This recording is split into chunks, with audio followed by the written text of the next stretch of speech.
भाई इस वीडियो में बहुत मज़ा आने वाला है क्योंकि हम पोलिनोमियल्स को लॉन्ग डिवीजन की मदद से तकसीम करना सीखेंगे और इस अमल को हम कभी-कभी अलजेब्रिक लॉन्ग डिवीजन भी कहते हैं।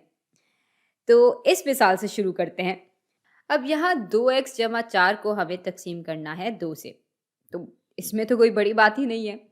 हम फ्रैक्शन के ऊपरी हिस्से और निचले हिस्से दोनों को ही हम 2 से तकसीम कर देंगे। 2x/2 बराबर हो जाएगा x के और 4/2 बराबर हो जाता है 2 के। और डिनोमिनेटर में जब हम 2 को तकसीम करेंगे 2 से तो पीछे रह जाएगा 1। अच्छा, हम चाहते तो इन दोनों टर्म्स में से 2 को मुश्तरका लेकर फैक्टर आउट भी कर सकते थे और इसके बाद वो 2 और ये 2 आपस में कट जाते और हमें फिर से x जमा 2 ही मिल जाता। और अब इसको अलजेब्रिक लॉन्ग डिवीजन से हल करके देखते हैं। और वैसे तो ये काफ़ी आसान सी मिसाल है। भाई अलजेब्रिक लॉन्ग डिवीजन ज़्यादातर जो है बहुत उलझे हुए पोलिनोमियल्स के लिए करते हैं हम। लेकिन अभी समझने के लिए इस आसान सी मिसाल से शुरू करते हैं। भाई ये आ गया 2x जमा 4 और ये तकसीम हो रहा है 2 से। तो 2 ज़रब x बराबर हो जाता है 2x के। और अब जैसे हम आमतौर पे लॉन्ग डिवीजन में करते हैं कि इस चीज़ को इससे माइनस कर लेते हैं, तो यहाँ भी कुछ वैसे ही करेंगे हम।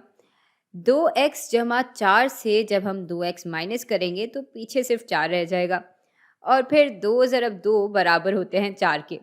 तो 2 को हम यूं मुस्तकिल कदर के हिस्से में रखेंगे और ये जमा का निशान भी आ जाएगा बीच में। और ये 4 आपस में माइनस हो जाएंगे और पीछे हमारे पास फिर कुछ भी नहीं बचेगा। तो इस तरीके से भी हमारे पास यही जवाब आया। अब ये बात बिल्कुल दुरुस्त है कि इस सवाल के लिए पहला तरीका ज़्यादा मुनासिब है और मुख्तसर भी था।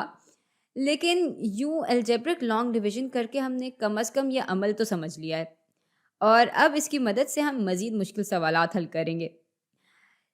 तो मिसाल के तौर पे अगर हमें x की ताकत 2 जमा 3x जमा 6 को तकसीम करना हो x जमा 1 से, तो फिर सबसे पहले हम देखेंगे कि यहाँ सबसे बड़ी ताकत या डिग्री क्या है हमारे पास वेरिएबल की।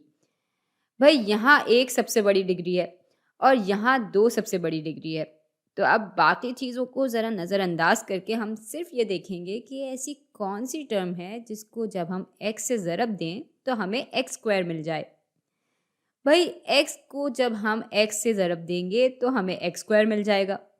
तो इस x को हम पहली डिग्री वाले वेरिएबल के हिस्से में रखते हैं और अब x ज़रब x जमा 1 बराबर हो जाएगा x स्क्वायर जमा x के। अच्छा, हम इसको इस पूरी चीज़ से अब माइनस कर देंगे।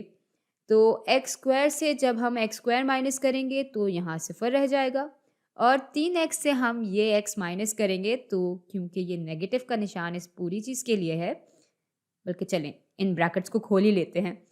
नेगेटिव ज़रब x स्क्वायर बराबर होगा नेगेटिव x स्क्वायर के और नेगेटिव ज़रब x बराबर हो जाएगा नेगेटिव x के। खैर ये तो सिफर के बराबर वैसे ही आ गया और 3x से जब हम x माइनस करेंगे तो पीछे 2x रह जाएगा और 6 से कुछ भी माइनस नहीं हो रहा तो 6 यूं ही आ जाएगा। अच्छा, अब ऐसी कौन सी टर्म है जिसको जब हम x से ज़रब दें तो हमें 2x मिल जाए? भाई ये टर्म है 2। तो यहाँ हम पॉजिटिव 2 लिख लेंगे। 2 ज़रब x हो जाएगा 2x और 2 ज़रब 1 हो जाएगा 2। और अब हम इस पूरी चीज़ को इस पूरी चीज़ से माइनस कर देंगे। तो ये -2x हो जाएगा और ये -2 हो जाएगा। ये दोनों आपस में कट जाएंगे और 6 से जब हम 2 माइनस करेंगे तो पीछे रह जाएगा 4। तो भाई ये 4 असल में हमारा रिमाइंडर है। तो अब इस x स्क्वायर जमा 3x जमा 6 बटा x जमा 1 को हम कुछ इस तरह भी लिख सकते हैं कि ये बराबर हो जाएगा x जमा 2 जमा 4 बटा x जमा 1 के। भाई अब अगर आप इस जवाब को परखना चाहें तो इस पूरी चीज़ को हम वापस एक फ्रैक्शन में भी ले सकते हैं और इसके लिए हम x जमा 2 को ज़रब देंगे x जमा 1 से और साथ ही इसको तकसीम भी कर देंगे x जमा 1 से। तो ये दोनों आपस में कट के फिर से 1 के बराबर हो जाएंगे और फिर से x जमा 2 ही आ जाएगा हमारे पास। तो ये और ये बात एक ही है, हमने सिर्फ इसकी शक्ल बदल कर ये कर दी है। खैर, अब यहाँ चूँकि दोनों डिनोमिनेटर्स एक जैसे ही हैं, तो इन दोनों फ्रैक्शंस को हम आराम से जमा कर सकते हैं।